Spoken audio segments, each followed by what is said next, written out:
गहरी रात थी, सब सो रहे थे, तभी जोर से खटखटाहट हुई। यह खटखट की आवाज कहाँ से आ रही है? अरे कोई रात के अंधेरे में पेड़ तो नहीं काट रहा?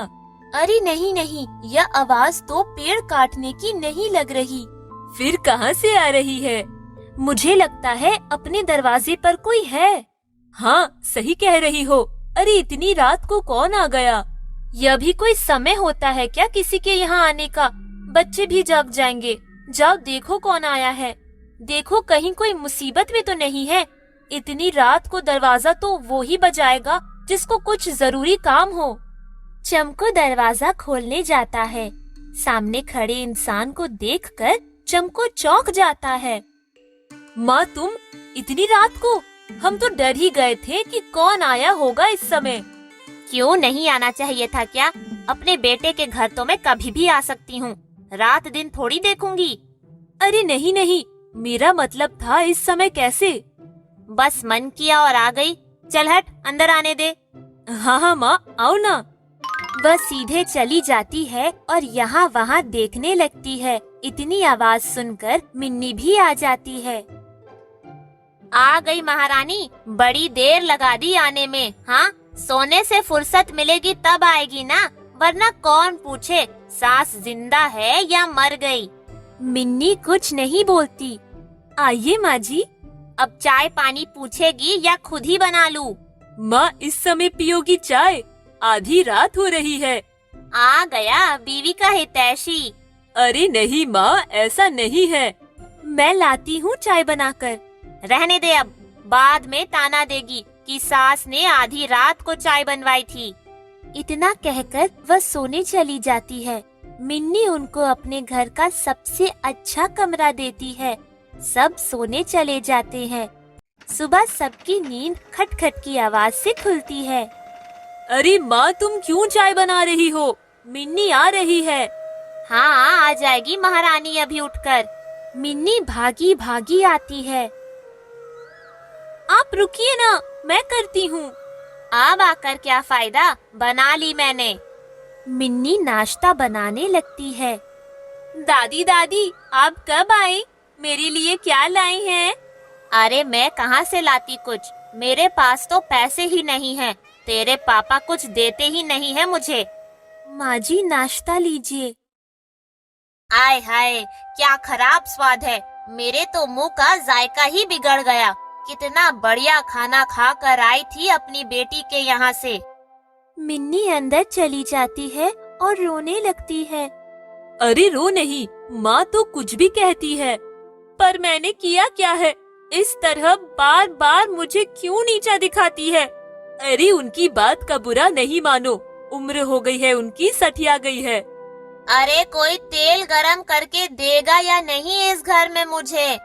अभी लाई माँ जी। मिन्नी अपना काम काज खत्म करके थोड़ी देर के लिए मैना ताई के यहाँ जाती है। अरे मिन्नी, बड़ी थकी थकी लग रही हो, क्या बात है? अरे ताई क्या बताऊं, मेरी सास आई हुई है। कितना भी कुछ भी कर लो उनके लिए, खुश होती ही नहीं है और सारा दिन बस ताने मारा करती है। अरे सास तो ऐसे ही होती है, उनको बहुएं कब अच्छी लगती है। मेरी सास भी ऐसी ही थी। फिर भी ताई, सारा काम छोड़कर मैं पहले उनका काम करती हूँ, फिर भी हमेशा शिकायत ही रहती है। तुम यहाँ आ जाया करो दिल हल्का करने। चलो तुम्हें बढ़िया सी चाय पिलाती हूँ। मिन्नी को थोड़ा अच्छा महसूस होता है।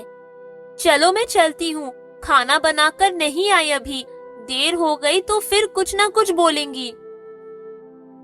घर जाकर मिन्नी देखती है कि उसकी सास रसोई में ही होती है। आ गई है महारानी डोल मोल कर। नहीं माँ जी, काम से ही गई थी। यह देखो आजकल की बहुओं को, इतना जवाब देती है सास को। हम तो जुबान ही नहीं खोलते थे। मिन्नी चुपचाप चली जाती है। उसको समझ ही नहीं आ रहा होता है कि वह क्या करे, कैसे खुश रखे अपनी सास को। देखो थोड़े दिन बिल्कुल शांत रहो, कुछ मत कहो, बस अपना काम करती रहो। मैं कहाँ कहती हूँ कुछ, वो ही बोलती रहती हैं। हाँ हाँ, कान भर दे मेरे बेटे के तू। नहीं माँ, वह कुछ नहीं बोल रही थी, हम कुछ और बात कर रहे थे। अपनी सास को खुश करने के लिए मिन्नी उनके लिए एक अच्छा सा स्वेटर बनाती है। या क्या बना दिया अजीब सा, रंग देखो कितना गंदा है, मैं ऐसा रंग कहाँ पहनती हूँ। मिन्नी को काफी बुरा लगता है पर वह कुछ बोलती नहीं है। एक दिन उसकी सास फोन पर बात कर रही होती है। हाँ हाँ, आ जा यहाँ, तेरा ही घर है। थोड़ी देर में मिन्नी की ननंद उसके घर आती है। मिन्नी उसको देखकर खुश होती है। अरे दीदी आइए ना, तुम बड़े दिन बाद आई हैं। वह सीधे अपने माँ के पास जाती है। अरे क्या हुआ छोरी, क्यों रो रही है? मेरी सास मुझे बहुत परेशान करती है। इतना काम करती हूँ मैं, फिर भी सिर्फ और सिर्फ शिकायत। पता नहीं क्या चाहती है। अरे उसी में खोट होगा, मेरी बेटी तो अच्छी है बहुत, मैं जानती हूँ तुम्हें। चल आज तेरे हाथ का खाना खाते हैं। मैं बना देती हूँ ना, आप बैठकर बात करिए। नहीं नहीं, आज यही खाना बनाएगी, तू भी देख इसके हाथ का खाना खाकर कि कैसे बनाते हैं। जी माँ जी। मिन्नी की ननंद काफी बेस्वाद खाना बनाती है, फिर भी उसकी माँ उसकी तारीफ ही करती है। वाह वाह, मेरी बेटी ने क्या स्वादिष्ट खाना बनाया है। क्यों झूठ बोल रही हो माँ, कोई स्वाद है ही नहीं खाने में। नहीं नहीं दीदी, खाना तो अच्छा है। नहीं भाभी, मेरी सास को मेरे हाथ का खाना बिल्कुल अच्छा नहीं लगता। इसी बात पर खूब चिल्लाई वह मुझ पर। मैं इसलिए यहाँ आई हूँ, मुझे आपसे खाना बनाना सीखना है। यह सुनते ही मिन्नी के आँख से खुशी के आंसू गिरने लगते हैं। हाँ दीदी आइए ना, अच्छा सा खाना बनाते हैं आज। वह दोनों मिलकर अच्छा सा खाना बनाते हैं और सब मिलकर खाते हैं। मिन्नी की सास को उसकी गलतियों का एहसास हो जाता है। सुंदर वन बिल्कुल अपने नाम के जैसा था, काफी सुंदर। वहाँ काफी सारे फल और सब्जियों के पेड़ थे। सारे ही पेड़ों के फल रसीले थे। अरे वाह, क्या मीठे फल है। मुझे लगता है सारे जंगल में सबसे ज्यादा मीठे फल हमारे जंगल में ही खाने को मिलते हैं, खाने की कसम। हाँ भैया कल्याण, सही कह रहे हो, मैंने भी इतने मीठे फल कहीं नहीं खाए। अरे एक बार ना मैं उड़ते उड़ते दूसरे जंगल में पहुंच गया था और थक कर एक पेड़ के नीचे बैठ गया था। उस पेड़ के फल इतने कड़वे थे कि क्या बताऊं, मेरा तो सारा मुंह ही कड़वा हो गया था, खाने की कसम। अरे छोड़ो ना, फिलहाल तो इन रसीले फलों का आनंद लो। और दोनों फल खाने में जुट जाते हैं। अगले दिन कल्लन वापस आता है फल खाने। उसे कुछ फल आधे आधे खाए हुए मिलते हैं। अरे ये क्या हुआ, कौन आकर आधे आधे फल खा गया? कल मैं और पिंटू तो ऐसा छोड़कर नहीं गए थे। इतने में वहाँ मैना ताई आ जाती है। अरे कल्याण, ये कैसे खाए है फल तूने? या तो पूरा खाता या ना खाता, ये किसी काम के नहीं है। अरे नहीं ताई, मैं तो अभी आया हूँ, मैंने भी अभी देखा। ऐसे कोई हमारे फल खराब करेगा तो कैसे चलेगा? हाँ, वह सोच में पड़ जाता है। अरे चलो कोई नहीं, हो सकता है कोई छोटा सा बच्चा आया हो जिससे पूरा फल खाया नहीं गया हो और वह कुतर कुतर कर चला गया हो। अगले दिन उसी पेड़ पर पिंटू तोता फल खाने आता है। वह कल्लन को बुलाता है। अरे ये क्या हो रहा है?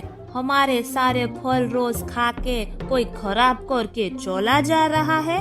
मैं तो ये बिल्कुल होने नहीं दूंगा, खाने की कसम। कल्लन बहुत गुस्से में होता है। अरे कल्याण भैया, कोई बात नहीं। लो बोलो, कोई बात कैसे नहीं हो? हमारा जंगल है, हमारे फल है और इससे पता नहीं कौन खराब करके चल जाता है। अब हम क्या खाएंगे? हाँ, यह सही नहीं है। ये जिसने भी किया ना बिल्कुल ठीक नहीं किया है। बात करते करते कल्लन आधे कुतरे हुए फल खा जाता है।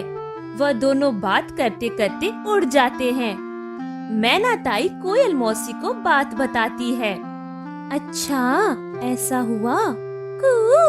ये तो ठीक नहीं हुआ। क्यों ना रात को चौकीदारी की जाए कि कौन करता होगा ये। हाँ, ये अच्छा सुझाव है। कोई चोर होगा तो पकड़ में आ जाएगा। वह दोनों अपनी योजना कल्लन और पिंटू को भी बताते हैं। रात को चारों एक पेड़ पर बैठ जाते हैं। वह काफी देर तक बैठे रहते हैं, पर कोई आता ही नहीं। देखते ही देखते सवेरा हो जाता है। अरे चलो यहाँ से, कोई आया ही नहीं।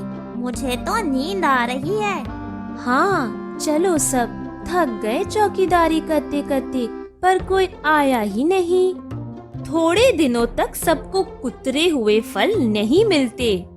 लगता है चोर को पता चल गया है कि हम सब उस पर नजर रख रहे हैं। कल्लन उसकी तरफ देखता है पर कुछ नहीं बोलता। कुछ दिन बीतते हैं और एक दिन फिर किसी और पेड़ के फल कुतरे हुए मिलते हैं। हे भगवान, ये क्या हो रहा है जंगल में? ये आधी आधी फल खाकर कौन चला जाता है? ताई ध्यान से देखो, जो पके पके से है ना, वही खाए हुए हैं। हाँ रे, इसका मतलब चोर को पक्के और कच्चे की समझ है। हो सकता है चोर हम सब में से ही कोई है। कुछ दिनों के लिए वह इस विषय में बात करना छोड़ देते हैं, क्योंकि काफी पेड़ों पर अच्छे रसीले फल आ रहे होते हैं। एक दिन कल्लन मैना ताई से मिलने आता है। अरे ताई, मैंने तो एक नया काम शुरू किया है। अरे वाह, बधाई हो। बताओ क्या चालू किया? अरे ताई, मीन्स के वो क्या है ना, सारे दिन जंगल में खाली घूमता रहता हूँ। अपने जंगल में पेड़ फलों से लदे रहते हैं, तो सोचा क्यों ना इसी का कारोबार चालू कर दिया जाए। हो अरे वाह, ये तो काफी अच्छा सोचा तुमने। पर आधे फल तो कोई खा लेता है, उसका क्या? अरे छोड़ो ना ताई, होगा कोई, हमें क्या करना है। हो इतना कहकर कल्लन उड़ जाता है। ताई, ये कल्लन कुछ अजीब सा हो गया है। कम बात करता है और मोटा भी हो गया है। हाँ, मोटा तो हो गया है और हाँ, दिखता भी कम है। अरे उसने वह फलों का कारोबार भी तो चालू किया है, वो भी पता नहीं कैसे चल रहा है। सब यह बात कर रहे होते हैं, इतनी देर में कल्लन उड़ता हुआ आता है। उसके सर पर फलों से भरी हुई टोकरी होती है। निकल चले काम पर। हाँ भाई, मेहनत तो बहुत करनी पड़ती है। यह कहकर वह अपनी फलों की टोकरी लेकर उड़ जाता है। मैना ताई, मुझे इस पर पता नहीं क्यों विश्वास नहीं हो रहा है। हाँ, मुझे भी। देखो, शहर का रास्ता तो उस तरफ है, ये तो अपने घर की तरफ उड़ा जा रहा है। हाँ, बोल तो तुम सब सही रहे हो। चलो हम सभी उसके पीछे चलते हैं। सब जाते हैं उसके पीछे। वहाँ सब देखते हैं कि सारे फल कल्लन ने अपने घर में छुपा कर रखे होते हैं और वह उसे मजे से खा रहा होता है। सब आश्चर्यचकित हो जाते हैं, पर सब चुप रहते हैं। अगले दिन वापस से एक पेड़ के फल गायब मिलते हैं और जो होते हैं कुतरे हुए होते हैं। अब इस चोर का हिसाब किताब कर ही देते हैं। आज रात को रुकते हैं सब। उसी रात सब छुपकर पेड़ पर नजर रखते हैं। थोड़ी देर बाद देखते हैं कि कपड़ा लपेटकर कोई आता है और फल कुतरने लगता है। सब मिलकर फटाक से उसे पकड़ लेते हैं। अरे कल्लन, तू है फल को कुतरने वाला? कल्लन हड़बड़ा जाता है। अरे नहीं, मैं नहीं। अरे मैं तो ऐसे ही, खाने की कसम। क्यों झूठ बोल रहे हो कल्लन? तुम्हारे चेहरे पर साफ दिख रहा है और हमने देखा वो फल भी तुम अपने घर पर ही इकट्ठा करके रखते हो। हाँ कल्लन, बताओ ये सब करने की क्या जरूरत थी? कल्लन की आंखों में आंसू आ जाते हैं। अरे वो क्या है ना, मुझे हमेशा ये डर लगा रहता है कि इतने मीठे फल कहीं खत्म ना हो जाए, इसलिए मैं रात को इन्हें तोड़ तोड़ कर इकट्ठा कर लेता था, जिससे सिर्फ मैं ही इनके मजे ले सकूं। अरे वो फल आधे कुतर के क्यों रख देते थे तुम? अरे नहीं, वो क्या है ना, मीन्स के मैं उनको झूठा करके छोड़ देता था, जिससे उन्हें कोई और खा ना सके। बाद में मैं ही जाके चुपके से सारे रसीले फल खा जाता था। अरे कल्लन भैया, इतना लालच ठीक नहीं होता। हमारे जंगल में तो इतने पेड़ हैं, कभी कमी होगी ही नहीं, चिंता मत करो। ए भाई, मैं कसम खाता हूँ आगे से ऐसा कुछ नहीं करूँगा, खाने की कसम। तो दोस्तों, क्या सीखा हमने? लालच बुरी बला है।